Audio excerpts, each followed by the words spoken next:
Assalamualaikum warahmatullahi wabarakatuh. Yang terhormat Bapak Dr. Andes Yan Rizal MSI selaku dosen pembimbing 1. Yang terhormat Ibu Rahmadianti Putri SMPD selaku dosen pembimbing 2. Yang terhormat Bapak Dr. Andes Dirusman MSI selaku dosen pembahas. Izinkan saya untuk memperkenalkan diri. Saya Iqbal Akbar, MPM 1753031010 akan mempresentasikan hasil penelitian saya dengan judul penelitian pengaruh pemanfaatan Google Classroom, motivasi belajar, dan kemampuan berpikir kritis terhadap hasil belajar ekonomi siswa kelas 11 IPS SMA Negeri 1 Terbanggi Besar. Yang kedua, gambaran umum penelitian. Yang pertama, lokasi penelitian. Lokasi penelitian ini dilakukan di SMA Negeri 1 Terbanggi Besar. Yang kedua, populasi penelitian. Populasi penelitian yakni siswa kelas 11 IPS angkatan 2021-2022 yaitu berjumlah 172 siswa. Yang ketiga, sampel penelitian ini dengan menggunakan rumus Solvin dengan jumlah 120 siswa. Yang keempat, instrumen penelitian. Instrumen penelitian ini peneliti yang menggunakan angket. Selanjutnya, rumusan masalah. Yang pertama, apakah ada pengaruh pemanfaatan Google Classroom terhadap hasil belajar ekonomi siswa kelas 11 IPS SMA Negeri 1 Terbanggi Besar? Yang kedua, apakah ada pengaruh motivasi belajar terhadap hasil belajar ekonomi siswa kelas 11 IPS SMA Negeri 1 Terbanggi Besar? Yang ketiga, apakah ada pengaruh kemampuan berpikir kritis terhadap hasil belajar ekonomi siswa kelas 11 IPS SMA Negeri 1 Terbanggi Besar? Yang keempat, apakah ada pengaruh pemanfaatan Google Classroom, motivasi belajar, dan kemampuan berpikir kritis terhadap hasil belajar ekonomi siswa kelas 11 IPS SMA Negeri 1 Terbanggi Besar? Selanjutnya, hipotesis. Yang pertama, ada pengaruh pemanfaatan Google Classroom terhadap hasil belajar ekonomi siswa kelas 11 IPS SMA Negeri 1 Terbanggi Besar. Yang kedua, ada pengaruh motivasi belajar terhadap hasil belajar ekonomi siswa kelas 11 IPS SMA Negeri 1 Terbanggi Besar. Yang ketiga, ada pengaruh kemampuan berpikir kritis terhadap hasil belajar ekonomi siswa kelas 11 IPS SMA Negeri 1 Terbanggi Besar.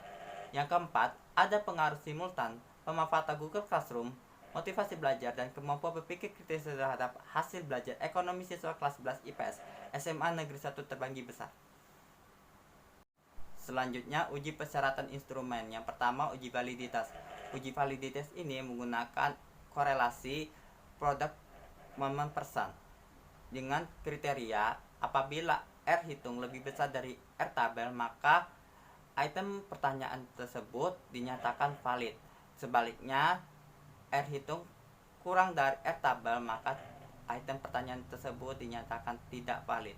Dengan signifikan alfa yaitu 0,05, DKN yaitu 20 sama dengan 0,444.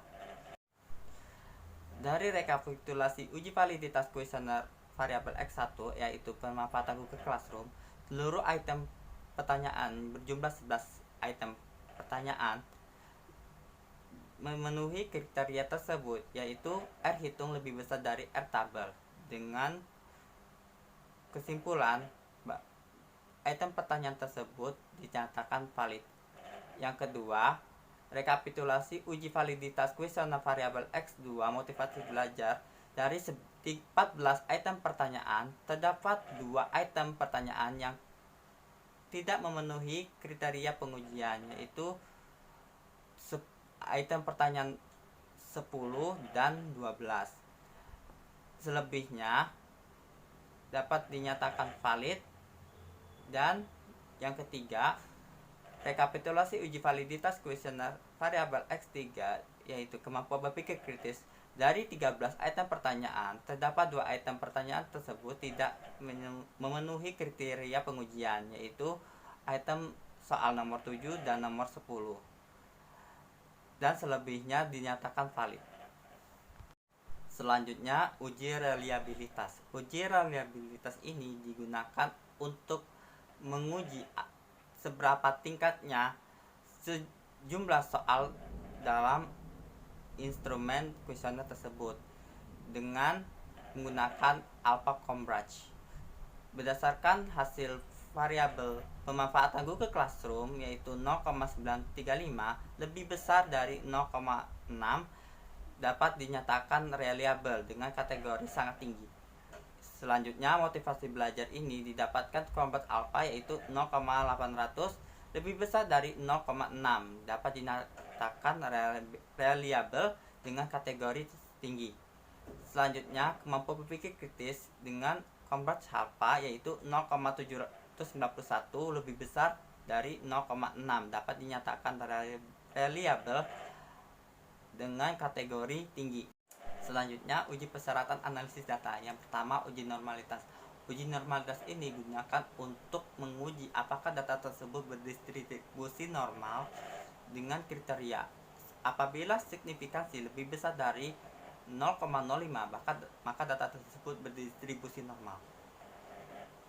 Berdasarkan hasil dari uji normalitas didapatkan yaitu pemanfaatan Google Classroom yakni 0,918 lebih besar dari 0,05, dapat disimpulkan bahwa data tersebut berdistribusi normal. Yang kedua, motivasi belajar yaitu signifikansinya adalah 0,691 lebih besar dari 0,05, dapat dinyatakan data tersebut berdistribusi normal. Yang ketiga, kemampuan berpikir kritis yaitu 0,879 lebih besar dari 0,05, maka dapat disimpulkan bahwa data tersebut berdistribusi normal. Dan terakhir, hasil belajar yaitu 0,310 lebih besar dari 0,05, dapat dinyatakan bahwa data tersebut berdistribusi normal. Selanjutnya, uji homogenitas. Uji homogenitas ini dapat digunakan untuk mengetahui dengan pasti varian pada suatu variabel dapat dinyatakan homogen. Berdasarkan hasil penelitian ini dinyatakan bahwa pemanfaatan Google Classroom dengan signifikan 0,693 lebih besar dari 0,05 dapat dinyatakan bahwa data tersebut bersifat homogen. Yang kedua, motivasi belajar yaitu 1,415 lebih besar dari 0,05, dapat dinyatakan bahwa data tersebut bersifat homogen. Yang terakhir, kemampuan berpikir kritis yaitu 0,825 lebih besar dari 0,05, dapat dinyatakan bahwa data tersebut bersifat homogen. Selanjutnya, uji persyaratan regresi linear atau uji asumsi klasik. Yang pertama, uji linearitas garis regresi. Uji ini digunakan untuk membandingkan dari nilai signifikan lebih besar dari 0,05 dengan menggunakan linearity of deviation dengan menggunakan tabel ANOVA. Berdasarkan hasil penelitian tersebut dapat dinyatakan bahwa pemanfaatan Google Classroom dengan signifikan 0,229 lebih besar dari 0,05 dengan kesimpulan variabel tersebut dinyatakan linear. Yang kedua, motivasi belajar dengan hasil 0,600 lebih besar dari 0,05, maka dinyatakan bahwa variabel tersebut dapat dinyatakan linear. Yang ketiga, kemampuan berpikir kritis yaitu 0,974 lebih besar dari 0,05 dengan kesimpulan bahwa variabel tersebut dapat dinyatakan linear. Yang kedua, uji multikolinearitas. Uji multikolinearitas ini digunakan untuk menguji apakah data tersebut terjadi multikolinearitas atau tidak dengan koefisien R yaitu lebih besar dari 0,05, maka dinyatakan bahwa variabel tersebut tidak terjadi multikolinearitas. Berdasarkan hasil penelitian dapat ditentukan bahwa pemanfaatan Google Classroom yaitu koefisien R yaitu 0,491 lebih besar dari 0,05, maka dinyatakan bahwa variabel tersebut tidak terjadi multikolinearitas. Yang kedua, motivasi belajar yaitu 0,479 lebih besar dari 0,05, maka dinyatakan bahwa tidak terjadi multikolinearitas.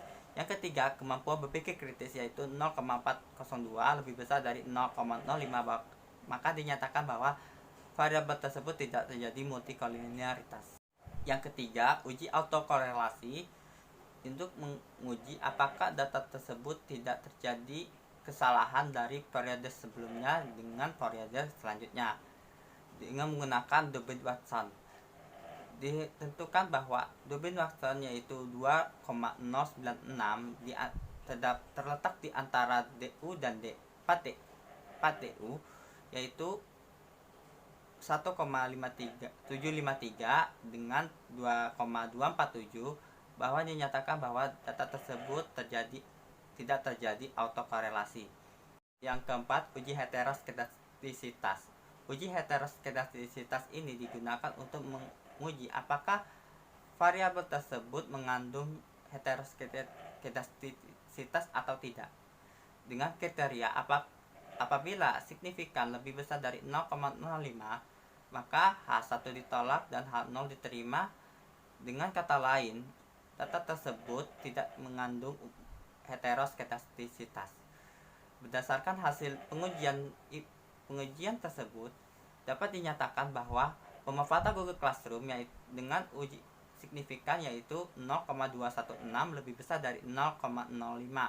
Dapat disimpulkan bahwa data tersebut tidak mengandung heteroskedastisitas. Yang kedua, motivasi belajar yaitu 0,174 lebih besar dari 0,05, maka dinyatakan bahwa data tersebut tidak mengandung heteroskedastisitas. Yang terakhir, kemampuan berpikir kritis yaitu 0,164 lebih besar dari 0,05, maka dinyatakan bahwa data variabel tersebut tidak mengandung heteroskedastisitas. Selanjutnya, pengujian hipotesis. Yang pertama, uji regresi secara parsial atau uji sendiri-sendiri. Yang pertama, Google Classroom terhadap hasil belajar. Berdasarkan pengujian hipotesis diperoleh dari T hitung lebih besar dari T tabel atau 6,065 lebih besar dari 1,657 dan probabilitas signifikansinya adalah 0,000 lebih kecil dari 0,05. Dapat dinyatakan bahwa H0 ditolak dan H1 diterima. Dengan kesimpulan bahwa ada pengaruh Google Classroom berpengaruh secara signifikan terhadap hasil belajar. Yang kedua, motivasi belajar terhadap hasil belajar. Diperoleh T hitung lebih besar dari T tabel atau 5,870 lebih besar dari 1,657 dan probabilitas signifikansinya adalah 0,000 lebih kecil dari 0,05. Dapat dinyatakan bahwa H0 ditolak dan H1 diterima. Dengan kesimpulan, motivasi belajar berpengaruh signifikan terhadap hasil belajar. Dan terakhir, kemampuan berpikir kritis terhadap hasil belajar. Diperoleh T hitung lebih besar dari T tabel atau 4,730 lebih besar dari 1,657 dan probabilitas signifikansinya adalah 0,000 lebih kecil dari 0,05. Dapat dinyatakan bahwa H0 ditolak dan H1 diterima. Dengan kesimpulan bahwa kemampuan berpikir kritis berpengaruh signifikan terhadap hasil belajar. Selanjutnya, uji regresi secara simultan. Dari tabel mode summary diperoleh dari R-square yaitu 0,512 atau 51,2% dan sisanya yaitu 48,8% ditentukan oleh faktor lain yang tidak dimasukkan dalam penelitian ini. Dengan kesimpulan bahwa kemampuan pemanfaatan Google Classroom, motivasi belajar, dan kemampuan berpikir kritis secara bersama-sama berpengaruh terhadap hasil belajar. Dari tabel koefisien dari unstandardized coefficient beta diperoleh pemanfaatan Google Classroom yaitu 0,110 ditentukan dari satuan variabel dari hasil belajar yaitu 11,0%. Selanjutnya, motivasi belajar dengan hasil beta koefisien yaitu 0,89. Setiap penambahan satuan variabel berpengaruh terhadap mengalami peningkatan terhadap hasil belajar yaitu 8,9%. Selanjutnya, kemampuan berpikir kritis yaitu 0,90. Setiap variabel mengalami peningkatan dari hasil belajar yaitu 9,0%. Selanjutnya, kesimpulan. Yang pertama, ada pengaruh pemanfaatan Google Classroom terhadap hasil belajar ekonomi siswa kelas 11 IPS SMA Negeri 1 terbagi besar. Jika siswa sudah memanfaatkan Google Classroom dalam hal pembelajaran daring atau offline dengan online dengan baik, maka hasil belajar ekonomi siswa yang didapatkan semakin meningkat. Yang kedua, ada pengaruh motivasi pelajar terhadap hasil belajar ekonomi siswa kelas 11 IPS SMA Negeri 1 terbagi besar. Jika siswa memiliki motivasi belajar yang baik, maka hasil belajar ekonomi siswa yang didapatkan semakin meningkat. Yang ketiga, ada pengaruh kemampuan berpikir kritis terhadap hasil belajar ekonomi siswa kelas 11 IPS SMA Negeri 1 terbagi besar. Jika siswa memiliki kemampuan berpikir kritis yang tinggi, maka hasil belajar ekonomi siswa yang didapatkan semakin meningkat. Yang keempat, ada pengaruh pemanfaatan Google Classroom, motivasi belajar, dan kemampuan berpikir kritis terhadap hasil belajar ekonomi siswa kelas 11 IPS SMA Negeri 1 terbagi besar. Jika siswa sudah memanfaatkan Google Classroom dengan baik, motivasi belajar yang baik dan meningkat, serta kemampuan berpikir kritis yang terus meningkat, maka hasil belajar ekonomi siswa yang didapatkan semakin meningkat. Demikian presentasi saya yang saya sampaikan. Kurang lebihnya mohon maaf. Saya akhiri. Wassalamualaikum warahmatullahi wabarakatuh.